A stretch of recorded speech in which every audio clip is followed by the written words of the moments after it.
د اسلامي امارت د سیاسي کمیسیون غړی انس حقاني وایي امریکا په افغانستان کې په 2 لسیزو کې د خپلو موخو د ترلاسه کولو لپاره د بې اتفاقۍ د جوړولو له پالیسۍ کار اخیسته. انس حقاني له العربیه شبکې سره په مرکه کې زیاته کړې چې اوس امریکا د افغان ولس ترمنځ د اختلافونو د رامنځته کولو په برخه کې ناکامه شوې ده.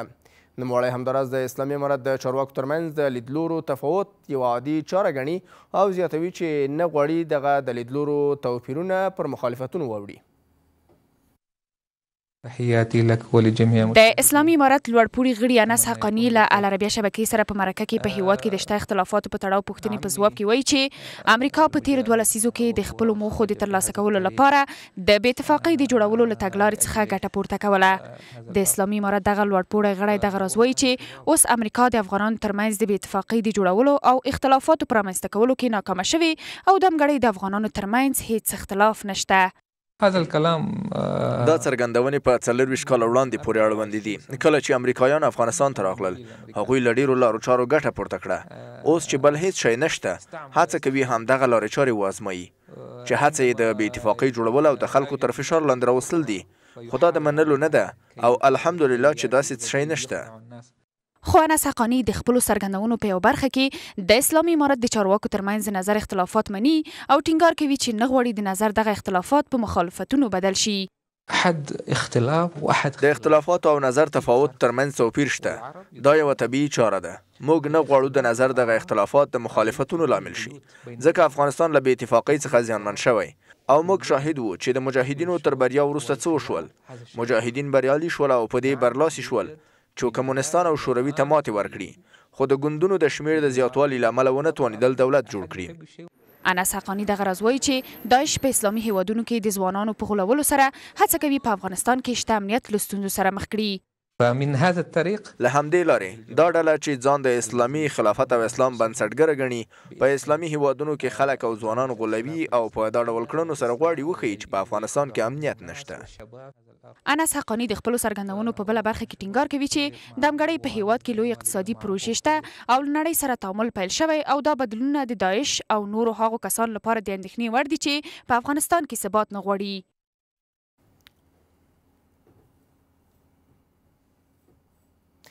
درنو لیدونکو په همدې موضوع بحث لرو. په بحث کې راسره 2 قدرمن میلمانه دي. د سیاسي چارو شنونکی محمد زلمی افغانیار چې دلته په سټوډیو کې دی راسره او د سکایپ له لارې سره په خپرونه کې د نړیوالو چارو شنونکی ښاغلی غلام حضرت احساس راسره ملتیا کوي. دواړو درنو میلمنو ته ښه راغلاست. وایم کورمدان چې بلنه ومنلې او خپرونه کې راسره یاستئ. ښاغلی افغانیار بحث غواړم تاسو نه راپیل کړم. د اسلامي امارت د لوړپوړی غړی ښاغلی انس حقاني په خپلو خبرو کې وایي چې امریکا په تیرو 2 لسیزو کې د افغانانو ترمنځ د بې اتفاقۍ په جوړولو سره خپلو موخو ته ورسېده. فکر کوئ امریکا اوس هم چې اسلامي امارت په افغانستان باندې واکمن دی د دغې هڅې یا د دغې تګلارې د پلیتابه په لټه کې ده؟ بسم الله الرحمن الرحیم. عرض حرمت خدمت شما، خدمت مهمان در بحث جناب احساس صاحب و سلام میخوام داشته باشم به خدمت ملت افغانستان هموطنان عزیز ما شما در هر گوشه از جهان هستی که هستن. امیدوارم شما و صحتمند باشند. همراه اعضای فامیل محترم شد. دشمن دوست نما را نتوان داد تمیز. شاخه را مرغ چه داند که قفس خواهد شد. تمام کشورهای دنیا به شمول امریکا اهداف و برنامه دارند بر افغانستان داشتند و می داشته باشند. اما مهم این هست زمانی که ما موضوعات را درک میکنیم و میفهمیم که نقاط ضعف کدام نقاط ضعف است که جهان او را علیه ما استفاده میکنه، امریکایی ها علیه ما استفاده میکنه، اون نقاط ضعف را ما چگونه به نقاط قوت تبدیل بکنیم. وقتی که در طول 20 سال نه در طول 50 سال گذشته امریکایی ها تطبیق عمق استراتژیک منافع سیاسیشان را در حکومتداری در افغانستان هدف داشتند. امو زمانی که افغان ها همراه روس ها در جنگ بود از طریق کشورهای همسایه بر افغانستان رهبر و رهبرزاده ساخته شد و پیسه ها آمد. امریکایی ها برنامه داشت و 20 سال هم که در افغانستان حضور داشتند اختلاف بیانداز و حکومت بکن پالیسی انگلیسی ها را تطبیق کردند. آیا رهبرای افغانستان درس گرفتند؟ تجربه کردند؟ در طول 40 سال او آمدند به خونبه های شهدای ملت افغانستان احترام قائل شدند که اختلاف ها را کنار بگذارند بر محور افغانستان مستقل، افغانستانی که بتانه از اسلام قلعه تا بطرخم، از واخان بدخشان تا به نمروز یک حاکمیت واحد باشه برنامه داشته باشند. طبعا که چنین نبود. امروز هم اگر این صحبت ها را جناب حقانی کرده به عنوان یک نسل جوانی که پلیسی سیاسی میسازه واقعیت عینی جامعه ما هست. رهبرای 50 60 70 ساله ما کجا هست؟ آیا در افغانستان سیاست میکنن یا در کشورهای همسایه و فرامنطقوی میشینن حزب میسازن گروه میسازن که باز بر افغانستان برنامه داشته باشن؟ خود طبعا امریکایی ها برشان برنامه داره، یا از طریق کشورهای همسایه یا از طریق کشورهای فرامنطقوی. اما اصلی هست وقتی که ما میفهمیم که امریکایی ها کدام نقاط ضعف ما را علیه ما استفاده میکنن، آیا ما اون نقاط ضعف را از بین میبریم در راستای ایجاد اتحاد، انسجام، همدیگر پذیری فیما بین ملت و حاکمیت گام‌های مثبت‌تر را می‌وردارین؟ وقتی که احقاق حق مطرح بحث میشه، ملت افغانستان پیام‌هایی داره. آیا او پیام‌ها را ما کوشش میکنیم که اوها را به قوت تبدیل بکنین؟ اگر جناب حقانی صاحب این صحبت‌ها را کرده، تمام ملت افغانستان آگاه است.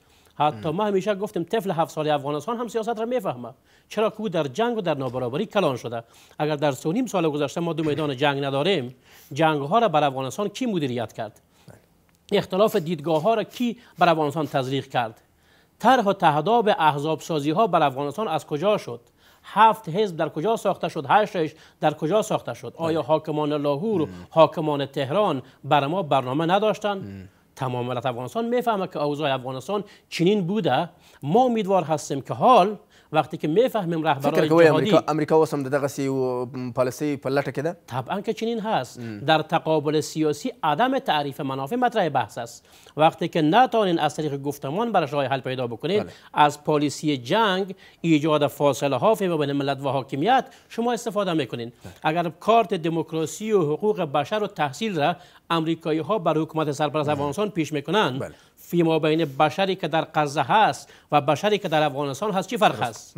خون افغان و خون فلسطینی، او هم مسلمان ای هم مسلمان. برای ما برنامه، برای ما پیام، بر از سکوت.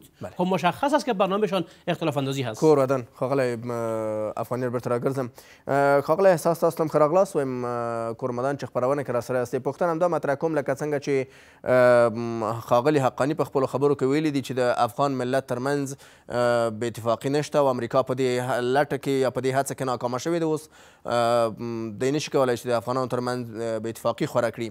ولې د اسلامي امارت د چارواکو ترمنځ د نظر اختلافونو ته یوه اشاره کړې ده او ویلي دي چې دی نه غواړي دغه اختلافونه په لویو مخالفتونو باندې بدل شي. ستاسو په اند باندې که دغه مخالفتونه یا د نظر تفاوتونه مدیریت نشي، د امریکا روانې پالیسۍ ته به څومره زمینه مساعده کړی شي؟ ډېره مننه. تاسو د مخه سلامونه او درنښت تاسو ته ستانکزی صاحب، د باس میلمه افغانیار صاحب، همدارا د ټولنیز قدرمن لیدونکو او اوریدونکو ته وعلیکم السلام. باید وایم چې تېر تاریخ ته په کتو سره کله چې موږ د پخواني شوروي اتحاد یرغل په افغانستان باندې، امریکایي اشغال په افغانستان باندې که دا موږ راوڅېړو، دا واقعیت لري چې دغه نړیوال زبرځواک یا استعماري قوتونه کله چې غواړي یو ملک اشغال کړي، د هغه ولسونه د هغوی خپلواکي له منځه یوسي، هغوی له چلنجونو سره مخ کړي.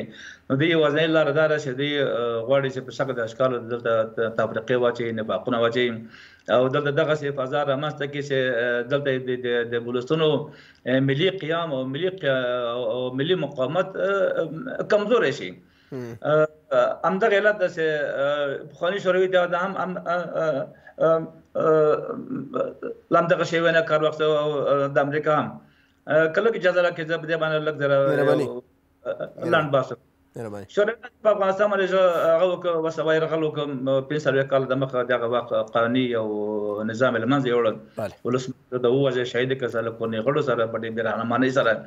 نو په لومړي قدم کې هغوی دلته څنګه کولی چې دلته خپل نفوذ تقویه کړي. هماغه چې دوی په قومي او په ژبني اختلافاتو د لاس پورې کړ، دلته قومونه ترمنځ تفرقې واچولې، نظامي قطعات جوړ کړ، د هزارو لپاره جدا، د ازبکانو لپاره جدا، د پښتنو لپاره جدا، تاجکانو لپاره جدا. همداسې وزارت سرحدات په وزارت اقوام او قبایل واړول. همدغه شیوې باندې دوی وکولای چې دلته داخل افغانان په خپله کې سره واچوي، تر هغه چې شوروي خپل نظامي حضور په افغانستان کې دوام ورکړي. او د هغه لاسپوڅي حکومتونه مثلا بابرک کارمل او نجیب الله د هغوی عمر زیات شي. عین شیوه امریکایان هم دغه په کار واچوله. امریکایانو کله چې 2001 کال کې په افغانستان باندې دوی وسوه یرغل وکړ د ناتو قوتونو، عین همدغه شیوه دوی هم کار واخیست، همغه د انګلیس پخوانی شعارو تفرقه واچوه، حکومت وکوه. په دغه شی باندې یوازې چې دوی دلته په افغانستان کې یو قوي مرکزي حکومت جوړ کړي، برعکس دوی د قومونو او د ګوندونو په توازن باندې کار وکول. دلته ګوندونه تقویه کړه، دلته احزاب له منځته راوړه، هغه تقویه کړه، هغوی تمویل کړه. دلته قومونه، اقوام، قبایل، ملتونه دوی سره هغه کړه، دوی تقویه کړه چې دوی څنګه اوس کولی شي خپل دغه نظامي حضور خپل راتلونکی او بقا د افغانستان کې تضمین کړي. دغه شاید موږ شاید حال اوس حکومت وحدت ملي یعنی وحدت ملي په نامه حکومت یعنی څه معنا دا په لوی لاس باندې د افغانستان ملي یووالی له منځه وړل همدې لپاره کار کېده. لکه چې د شوروي اشغال په وخت کې رئیس جمهور مثلا نجیب رئیس جمهور 3 نفر د هغه معاونینو، یو ازبک، یو هزاره، یو تاجک، بل پښتون، چې واحد سرابي یو قنداري په هغه واحد سرابي هغه یو هزاره، عبدالحمید محتاج تاجک او یو بل قنداري هغه مانویر عبدالرحیم عاطف دا پښتون. یعنی د هر قوم نه د هر ملت نه باید دلته ولسواکۍ کې حکومت کې باید شریک وي. همداسې مثلا د کارتیو د غني حکومت کې هم چې په لاس کې پښتون او بیا یو معاون یا تاجک یا ازبک یا بل هزاره. نو همدغه شی دی چې دلته مثلا تاسو ولیدل چې دلته مثلا د خراسان په نامه چغې ویل کېدل چې موږ افغانیت نه غواړو، چې موږ د تابعیت تذکره موږ نه اخلو، دا افغانستان مثلا د موږ واحد کور نه ده. درست. یعنی پارلمان کې دغه چغې ویل کېدل. کور ودان ښاغلی احساس، ښاغلی افغانیار، تاسو مخکې ویل چې پخوانیو جهادي څیرو ته یا هم هغه کسان چې پخوا دلته ازمایل شوي په افغانستان کې هغو ته اوس هم امریکا پروګرامونه لري، پلان لري. فکر کوئ امریکا یو ځل بیا افغانستان په ډلو ټپلو باندې ویشي او له دغې ویشنې نه د امریکا موخې څه کیدای شي؟ امریکا د کومو موخو په لټه کې ده؟ څه غواړي چې ترلاسه یې کړي؟ تطبیق عمق استراتژیک منافع استخباراتی، سیاسی و اقتصادی امریکا در حکومتداری ها هدفش هست. امریکایی ها سالانه به میلیاردها دلار تجهیزات نظامی تولید میکنه. اگر کشوری نباشه که کشورهای منطقه و جهان را تهدید بکنه، امریکایی ها سلاح خود را چگونه بفروشن؟ وقتی که در 3 سال گذشته اوضاع در افغانستان و موضوع سوریه و یمن و عراق و برگردین موضوع جنگ اوکراین و روسیه مطرح بحث شد، به میلیاردها دلار امریکایی ها به کشورهای مسلمان به شمول کویت و عربستان و تسلیحات نظامی فروختند. اگر ما افغان ها بیدار نشویم، اگر ما اتحاد و انسجام و همدیگر پذیر مطرح بحث قرار ندین، اگر حکومت از شفقت و مهربانی کار نگیره، نقاط ضعف را به نقاط قوت تبدیل نکنین و صداها را نشنوین، طبعا تقابل ها رو بر ما مدیریت میکنه. شما ببینید در این اواخر حکومت های در تبعید چی معنی داره؟ نشست های آنلاین ترتیب میکنن، 500 نفر رای میده، بازو میگه ما رهبر حکومت انتقالی افغانستان هستیم. آیا افغانستان 40 میلیون نفوذ داره؟ به 500 رای الکترونیکی شما رئیس جمهور میشین؟ کشورهای همسایه ایرانستانی و پنجابستانی برای ما برنامه نداره؟ باز نمیخوان که حکومت حاکم شود، حکومت کابل افراد و اشخاص تحت حمایتشان علیه حکومت کابل؟ آیا جمعی از این افراد رهبرای جهادی افغانستان نیستن؟ شما در مقابل روس ها سلاح گرفتین، جنگ کردین، اوها را کشیدین، نامتان مجاهد شد و قاضی شدین. امروز که در افغانستان میخواین جنگ بکنین، با کی جنگ میکنین؟ فرانسوی هست، انگلیسی هست. از همین میز به طالب صدا میکردیم که دوحه دور است، بیا به افغانستان صحبت بکنین. امروز هم در افغانستان هستیم، نقاط ضعف را برای ضعف میگیم و نقاط قوت را قوت میگیم، میپذیرن. شما چرا نمیایین؟ 45 سال قبل در تمام جغرافیای افغانستان 10 سانتی متر زمین نداشتین. امروز در اکانت نواسه‌هایتان میلیون ها دلار هست. دخترایتان هتل‌های 5 ستاره داره. میلیون ها دلار موتورهای زیرهی و خانه‌هایتان اینجا ماند. خب شما ملت را معامله کردین. همو امریکایی ها، همو اختلاف اندازی ها، همو خریدن رهبرای سیاسی را از گذشته مطرح بحث داشتن. درست. وقتی که مطرح بحث داشتن، شما افغان ها که با هم نشینین، وطن خود نسازین، اگر ما به طرف بحران برین، تاریخ میگه کی این بحران را مدیریت کرد و کی هم نوای امریکایی و فرانسوی شد وطن خود برباد کرد. در 3.5 سال گذشته همین حکومت سرپرست به میدان هوایی گلم به گردنتون میندازه. چرا وطنتون نمیان که وطنتون مدیریت بکنین و نگذارین امریکایی ها از اختلاف اندازی ها سوء استفاده بکنه و وطن را ویران بکنه؟ بیرته راګرځم حل لاره. ښاغلی احساس، ستاسو په باور باندې انس حقاني چې کومې څرګندونې کړي دي، تیرو ناخوالو د تاریخ ته البته د مجاهدینو دوره یې یاده کړې ده چې هغوی کمونستان مات کړل، شورویانو ته یې ماتې ورکړه او بالاخره دوی واک ته ورسېدل. ولې د احزابو د موجودیت له وجې دوی ونه شوی کړه یو حکومت جوړ کړي، توافق ته سره ورسیږي؟ څومره درس اخیستل شوی له تاریخ نه او بالاخره که نه یې اخیستل شوی څه کول پکار دي؟ بالکل استاد نظیر صاحب همداسې وسول د شوروي اشغال په وخت کې بل نړیوال استعمار چې د امریکا او د غربي ملکونو تر مشرۍ لاندې هغوی د افغانستان په آینده باندې دوی داسې یو سناریو جوړه کړله چې چېرې مثلا دغه شوروي په افغانستان کې دوی ماته خوري نو د هغوی ځایناسته به څه وي. هماغسې دې له ابتدا نه مثلا برژنسکي راغی، مثلا دغه جهادي ډلې احزاب دوی له جوړ شول، هغه یې تقویه کړل، مثلا هم په ایران کې هم په پاکستان کې، او دوی راغله دغه احزاب په مختلفو تنظیمونو لاندې دغه کړه.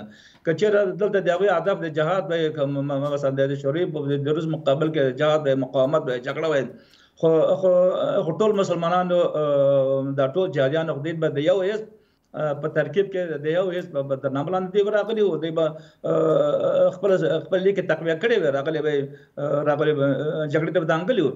اما دا شپږ ګوندونه تنظیمونه مثلا بیا وو په ایران کې دا جمع 14 دا خو همدې لپاره و چې د افغانستان آینده کې مثلا دا بې ثباتۍ خوا لاړ شي، افغانستان کې هېڅ مرکزي حکومت ماته را نه شي، مثلا یو نظام مثلا خپل د افغانستان د ټولو ملتونو او قومونو هغې نمایندګي وکوي، یو مضبوط قوي مرکزي حکومت وي. د طالبان اسلامي تاریخ چې منځته راغی د علت یو علت همدغه و چې دغه کورنۍ جګړې، دغه د احزابو د جهادي تنظیمونو تعدد دا په خپله کې د مرجوب له په وطن کې د جرم و جنایت د دې سبب چې به دې ته خاتمه ورکړل شي. هماغه چې دغه اسلامي تاریخ طالبانو د په یو ملي او سراسري قوت بدل شو، دوی سیاسي واک واخیسته، و دوم ځل دوی سیاسي واک کې دي، دوی په دې باندې پوهېږي او دوی خوشبختانه چې دغه زړې منفورې په دې ته دوی خاتمه ورکړه. نور تعدد د احزاب مثلا نور په افغانستان کې د افغانانو ویشل دي، د افغانانو لپاره یو مصیبت ده، د افغانانو لپاره مثلا یو ډېر بد الهام ده چې افغانستان به هېڅ وخت سیاسي ثبات ته لاره پیدا نه کړي. همدغه وجه چې اوسني نظام پایښت د اوسني نظام قوت په همدې کې یو موټی ده، یو لاس ده، متحد نو ځکه دا خبره کاملا دقیقه ده. کور ودان ښاغلی احساس، ښاغلی افغانیار که بحث هم جمعبندي شي ستاسو په باور باندې اوس د یو ټولمنلي حکومت د جوړېدو دپاره چې له تاریخ نه درس اخیستل شوی وي څه کول پکار دي؟ اتحاد، انسجام، همدیگر پذیری مطرح بحث باشه، تو کی هستی و ما کی هستیم نباشه. گذشته ها زمانی که گذشت در تمام ابعاد بگذره. اگر ما یه وطن را میسازیم، دیروز تفنگ بود امروز قلم هست، در پهلوی این قلم بیل و کلنگ را بگیریم وطن خود را بسازیم. در طول 40 سال به نام قوم و مذهب و ملیت ما را تقسیم کردند. در جنگ های نیابتی ما استفاده شدیم. ببینید در سوریه 10,000 افغان از طرف حاکمان ایران کشته شد. امروز سوریه استقلال خود را میگیره، رهبرش بر ما پیامی بر مبنای تفاوت دیدگاه داره. و ما از پیروزی از جا خوشحالی کردیم. پس بیاید ما ببینیم نقاط ضعف خود را به نقاط قوت تبدیل بکنین و نقاط قوتتر بسازین. افغانستان کشور جدا بافته از جامعه جهانی نیست. ما هم میخوایم جایگاه خود داشته باشین. وقتی که ما میگیم 5000 سال تاریخ دارین، با 5000 سال تاریخ ما نمیتونیم اختلاف دیدگاه های خود را یک دیدگاه واحد بسازیم. اگر قرار باشه اختلاف دیدگاه خود را ما تطبیق بکنیم، طبعا نابرابری ها اعمال میشه و این نابرابری ها افغانستان را به طرف راه خوبی سوق نمیده. ډیر زیات مننه ښاغلی افغانیار. ښاغلی احساس تاسو نظر او حل لاره هم غواړم په همدغې پوښتنه باندې ولرم، د یو ټولمنلي حکومت د جوړېدو دپاره له تاریخ نه د درس اخیستو دپاره څه باید وشي؟ بالکل سره زه چې هغه دا چې موږ تېرو تجربو ته تېرو وخت په کتو سره باید موږ اوسنی نظام باید ډېر پراخ نظر ولري، وسیع نظر ولري. هغه شته خنډونه مثلا د خپل د دې په وړاندې پراته چې ډېر افغانان زیانمنه کېږي، دا له منځه یوسي. د اعتماد سازي او د باورسازي فضا منځته راشي. تر دې حده پورې دوی پکې برلاسي دي.